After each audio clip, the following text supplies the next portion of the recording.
Assalamualaikum warahmatullahi wabarakatuh semuanya. Ketemu lagi di materi sosiologi. Nah, pada minggu kali ini kita akan belajar mengenai realitas sosial dalam kajian sosiologi.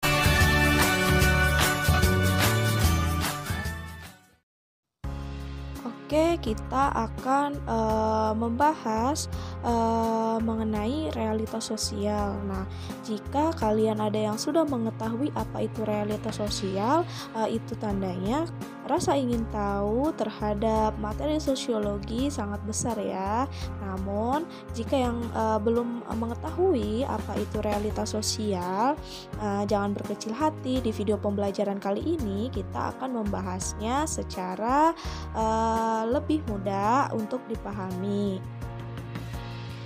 Pengertian realitas sosial atau social reality adalah kenyataan fakta yang terjadi dalam masyarakat berkaitan dengan kestabilan dalam keadaan normal atau tidak normalnya pola hubungan masyarakat. Nah, pengertian realitas sosial dalam sosiologi adalah hal yang dianggap nyata dalam kehidupan sosial dan merupakan hasil konstruksi sosial. Selain itu juga diartikan sebagai isi dasar yang dapat menjelaskan kenyataan dalam kehidupan sosial masyarakat yang saling melakukan kontak sosial dan juga komunikasi sosial. Nah, itu dia pengertian dari realitas sosial. Namun, apakah kalian tahu realitas sosial itu berdasarkan dari pemikiran tokoh siapa? Nah, jadi realitas sosial hasil dari pemikiran Peter L. Berger dan Thomas Luhmann. Nah, mereka ini adalah tokoh sosiolog yang berasal dari Amerika. Mereka cukup terkenal loh di antara tokoh-tokoh sosiolog lainnya.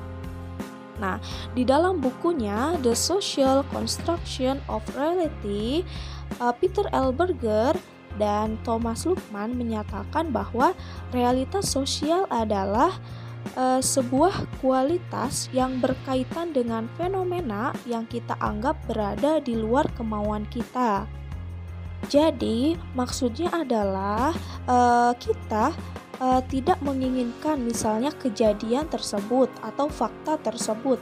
Namun, kita tidak bisa mengelak atau memungkiri bahwa itu memang terjadi di masyarakat sebagai suatu fakta yang harus diterima, seperti itu. Jadi dalam kata lain, realitas sosial merupakan suatu kejadian, fakta atau kenyataan yang terjadi di masyarakat meskipun kenyataan tersebut tidak diharapkan oleh kita sebagai manusia atau sebagai makhluk sosial, seperti itu. Oke, untuk mempermudah kita dalam memahami bagaimana dengan konsep realitas sosial sendiri. Nah, di sini Ibu akan memberikan contoh mengenai kemiskinan yang ada di Indonesia. Nah, Indonesia ini sudah kita ketahui merupakan salah satu negara berkembang di dunia. Nah, kemiskinan merupakan fenomena sosial yang benar-benar terjadi di masyarakat ya. Nah, lalu apakah masyarakat menginginkan adanya fenomena tersebut? Nah, untuk mengetahui hal tersebut, kita harus melihatnya dari dua sisi, yaitu yang pertama, bagi kita yang tidak mengalami fenomena kemiskinan tersebut tentunya tidak menginginkannya terjadinya di masyarakat.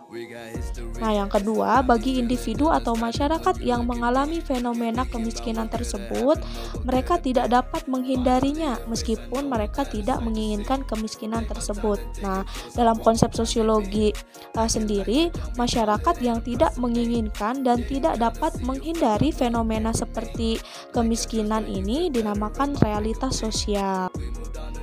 Nah, baik, setelah kita mengetahui konsep dari atau pengertian dari realitas sosial, nah sekarang kita akan belajar apa sih proses dari terbentuknya realitas sosial.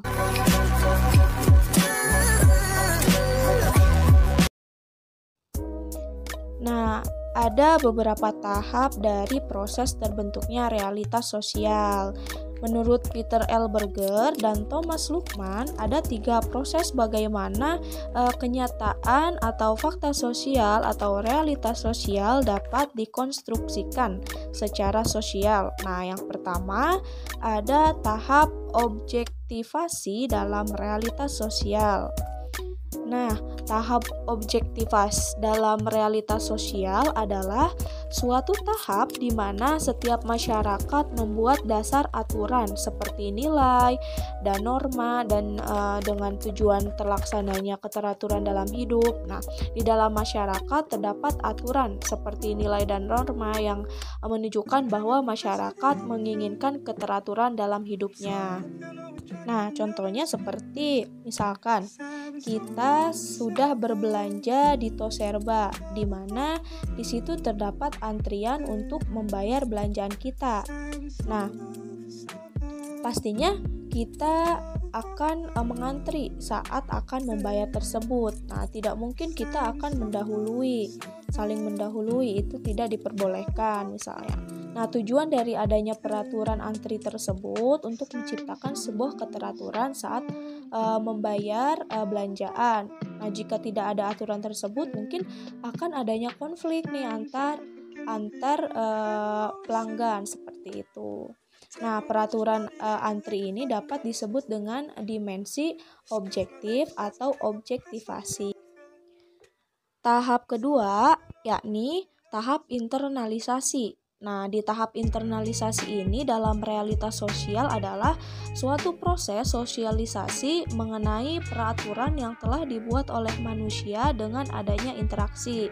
Nah, setelah manusia atau individu ini menciptakan suatu peraturan seperti antri tadi saat membayar belanjaan, nah suatu individu atau bahkan masyarakat pastinya ingin agar peraturan tersebut ini diketahui dan dijalankan oleh anggota masyarakat lainnya itu secara keseluruhan.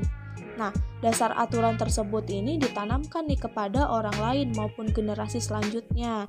Oleh karena itu, setiap masyarakat akan melakukan sosialisasi peraturan yang telah dibuat di masyarakat dengan melalui adanya interaksi agar semua masyarakat menaati peraturan tersebut. Nah, adanya interaksi yang diberikan oleh masyarakat dengan tujuan sosialisasi peraturan yang dibuat tersebut dinamakan dengan tahap internalisasi. Oke, kita sekarang berada di tahap ketiga, yakni tahap eksternalisasi dalam realitas sosial. Nah, pada tahap eksternalisasi dalam realitas sosial, interpretasi dari penanaman suatu nilai atau dasar aturan yang terkadang berbeda dan menciptakan realitas sosial. Nah, tahapan eksternalisasi ini dalam realitas sosial sering didefinisikan sebagai penerimaan masyarakat dalam menafsirkan atau mengartikan peraturan yang telah disosialisasikan. Jadi, setelah setiap masyarakat disosialisasikan tentang peraturan yang telah dibuat, beberapa masyarakat menafsirkan atau mengartikan atau memaknai hal yang sama berdasarkan peraturan tersebut. Nah, yang perlu digarisbawahi, namun terkadang nih beberapa orang masih salah dalam mengartikan atau menafsirkan peraturan tersebut. Nah, hal itu adalah salah satu konsep dari tahap eksternalisasi dalam realitas sosial. Jadi, realitas sosial ini bisa kita simpulkan dapat terjadi melalui konsensus atau kesepakatan dari interaksi juga bisa, dan habitus atau kebiasaan. Nah, jadi pembentuk realitas sosial atau yang dapat menunjang terjadinya realitas sosial adalah hal tersebut, biasanya seperti itu. Oke, setelah kita belajar apa sih proses dari realitas sosial, kita akan mengulik mengenai jenis-jenis realitas sosial.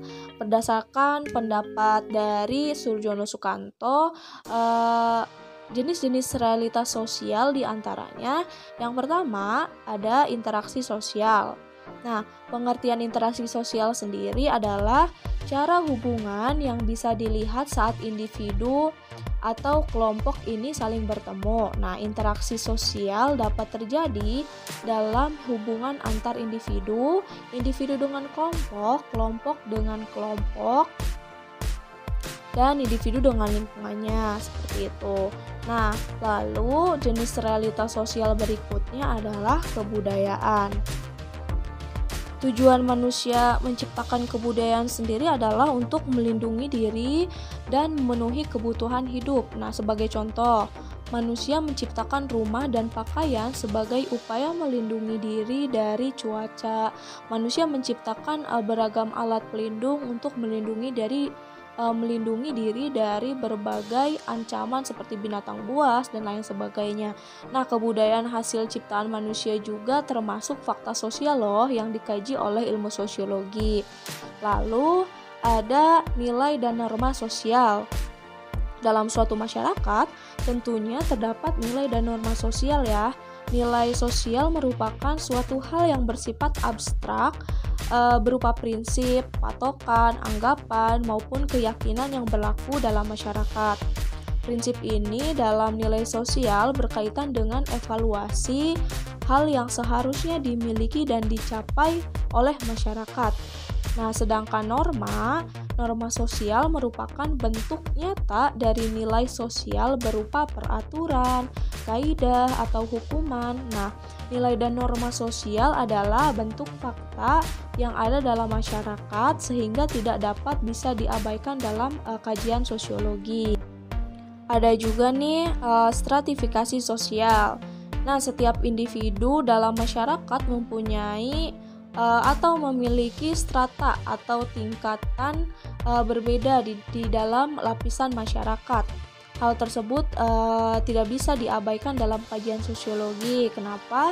Karena perbedaan tersebut akan berdampak pada hubungan dengan kelompok lain, termasuk semua akibatnya, baik negatif maupun positifnya. Nah, selanjutnya ada status dan peran sosial. Status sosial sendiri berarti kedudukan atau peringkat atau posisi seseorang dalam masyarakat. Nah, status sosial dalam masyarakat memiliki hak dan kewajiban. Sebagai contoh, seseorang berstatus siswa, maka ia berhak mendapatkan ilmu dan fasilitas sekolah dan berkewajiban belajar dengan tekun atau rajin. Nah, sedangkan status sosial ini berhubungan erat dengan peran sosial. Namun, peran sosial ini bersifat dinamis, sedangkan status sendiri bersifat pasif. Nah, peran sosial sendiri adalah tingkah laku yang diharapkan muncul dari seseorang dengan status tertentu.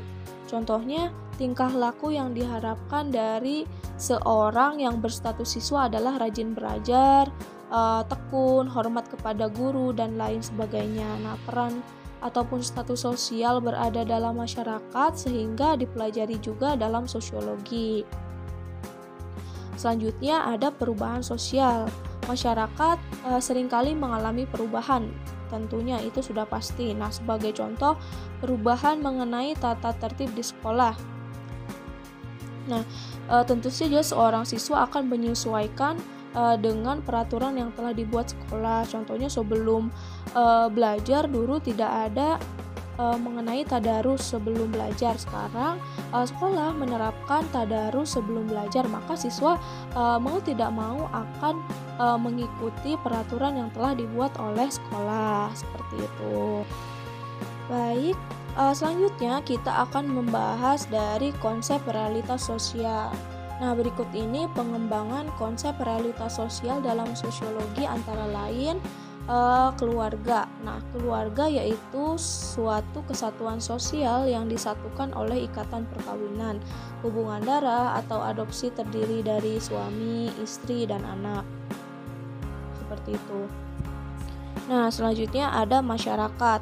Masyarakat sendiri merupakan sekelompok manusia yang permanen, berinteraksi antar individu, individu dengan kelompok, atau antar kelompok. Dalam mempelajari masyarakat, sosiologi berarti mempelajari jaringan sosial antar manusia dalam kehidupan masyarakat. Nah, ada juga komunitas.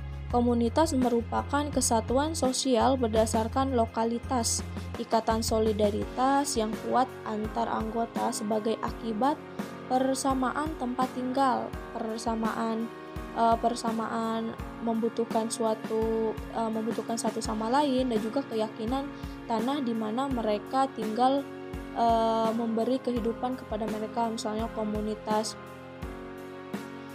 perantau Sunda atau komunitas pedagang warteg dan lain sebagainya. Nah, ada juga asosiasi. Nah, asosiasi sendiri perkumpulan atau asosiasi merupakan kehidupan bersama antar individu dalam sebuah ikatan. Kumpulan orang atau sekelompok individu ini bisa diartikan sebagai kelompok sosial apabila memenuhi beberapa faktor, seperti adanya kesadaran terhadap kesamaan kondisi, adanya relasi sosial, dan orientasi pada tujuan yang sudah ditentukan. Nah, itu dia mengenai jenis-jenis, proses, dan lain sebagainya yang tadi sudah dijelaskan. Nah, sekarang yang perlu kalian semua ketahui bahwa objek kajian sosiologi ini akan sangat berkaitan dengan realitas sosial dan masalah sosial. Wah, ternyata realitas sosial dan masalah sosial ini adalah seperti dua sisi mata uang ya, yang tidak bisa dipisahkan. Untuk itu, kita akan membahas mengenai masalah sosial. Menurut Berger sendiri, masyarakat adalah produk yang diciptakan manusia. Nah, mengapa manusia menciptakan produk yaitu masyarakat? Karena adanya pihak yang ingin melakukan sebuah perubahan. Nah, dari perubahan-perubahan tersebut adanya suatu reaksi dari masyarakat sehingga adanya suatu masalah sosial. Tentunya misalnya reaksi yang tidak setuju terhadap suatu perubahan tersebut sehingga masalah sosial muncul seperti itu. Nah, untuk itu maka objek kajian sosiologi ini tidak akan jauh gitu dari masalah sosial dan realitas sosial. Nah, masalah sosial sendiri adalah muncul gitu. Masalah sosial sendiri muncul ketika adanya interaksi individu. Nah, ketika adanya interaksi interaksi tersebut tidak sesuai dengan apa yang diharapkan. Nah, sehingga muncul masalah sosial seperti itu. Pengertian masalah sosial sendiri adalah perbedaan antara apa yang diharapkan atau ideal menurut masyarakat itu sendiri, seperti misalnya peraturan sosial dengan apa yang terjadi di kenyataan. Nah, menurut Sujono Sukanto, masalah sosial adalah suatu ketidaksesuaian yang terjadi antara unsur-unsur kebudayaan antar masyarakat yang membahayakan kehidupan masyarakat sosial. Jadi, proses pembentukan realitas tersebut ternyata dapat menciptakan masalah sosial ya, akibat adanya penafsiran yang keliru oleh suatu individu atau masyarakat. Jadi dari pemaknaan yang salah, pemaknaan yang keliru itu dapat menyebabkan masalah sosial seperti itu. Nah, seperti yang tadi sudah dikatakan bahwa masalah sosial juga bisa dari interaksi sosial. Nah, dalam keadaan normal, interaksi sosial akan berjalan sesuai dengan keinginan masyarakat, yaitu integrasi atau persatuan. Akan tetapi, interaksi juga dapat menghasilkan keadaan yang abnormal atau tidak sesuai gitu dengan apa yang diharapkan masyarakat, seperti adanya konflik dan pertikaian. Nah, keadaan abnormal inilah yang akibatnya menjadi masalah sosial. Mungkin banyak sekali masalah sosial yang terjadi di masyarakat, misalnya kemiskinan, pengangguran, tawuran antar pelajar, bahkan yang sekarang terjadi itu wabah penyakit virus corona dan lain sebagainya gitu. Nah, setiap masalah sosial tersebut mempunyai karakteristik dan faktor yang berbeda. Nah, misalnya kemiskinan yang disebabkan oleh faktor ekonomi dan lain sebagainya. Nah, untuk mengetahui faktor penyebab masalah sosial, kita akan membahasnya satu persatu. Yang pertama, faktor penyebab masalah sosial adanya dari faktor ekonomi.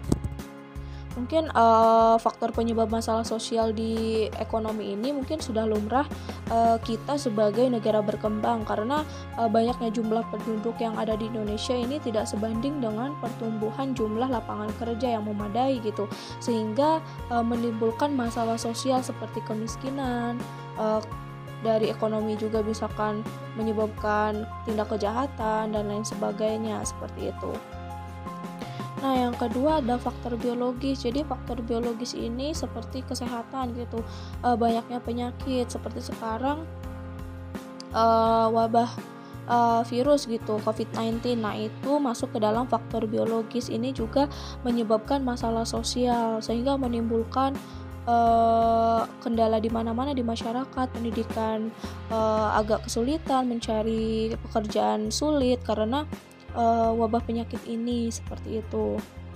Selanjutnya ada faktor psikologis. Nah, selain biologis ternyata ada juga faktor psikologis, yakni faktor yang menyerang psikis atau pikiran seseorang atau mental seseorang. Nah, faktor psikologis sendiri adalah faktor yang muncul dari adanya perilaku, pikiran, mental maupun kejiwaan seseorang. Nah, faktor ini dapat muncul apabila psikolog suatu masyarakat mengalami gangguan atau memang sangat lemah seperti itu. Contohnya saja, mungkin negara yang paling banyak melakukan bunuh diri itu di negara Korea Selatan. Kita sudah mengetahui negara Korea Selatan memiliki angka bunuh diri paling tinggi. Itu merupakan masalah sosial dari faktor psikologis. Jadi dari mental itu menjadi sebuah masalah sosial karena banyak dilakukan oleh masyarakat seperti itu. Selanjutnya ada faktor kebudayaan. Nah, kebudayaan adalah keseluruhan sistem gagasan, tindakan, dan hasil dari karya manusia yang dijadikan milik manusia untuk belajar. Ini pengertian menurut Sujono Sukanto. Nah, maksudnya adalah suatu karya dapat berupa perilaku maupun kegiatan yang didapatkan melalui belajar atau diajarkan melalui sosialisasi seperti itu. Nah, salah satu contohnya faktor kebudayaan adanya tawuran pelajar. Nah, tawuran pelajar ini dapat menjadi kebudayaan misalnya dari misalnya di Manggarai. Nah, itu karena sudah adanya proses sosialisasi gitu. Setiap bulan harus adanya tawuran seperti itu. Tidak terasa ternyata kita sudah membahas mengenai realitas sosial ya. Diharapkan kalian semua mampu memahami apa yang telah disampaikan di video pembelajaran kali ini, dan diharapkan kalian semua dapat melihat realitas sosial yang ada di masyarakat gitu. Untuk itu jangan lupa untuk mencatat apa yang perlu dicatat. Sekian video pembelajaran kali ini. Wabillahi taufiq walhidayah. Wassalamualaikum warahmatullahi wabarakatuh.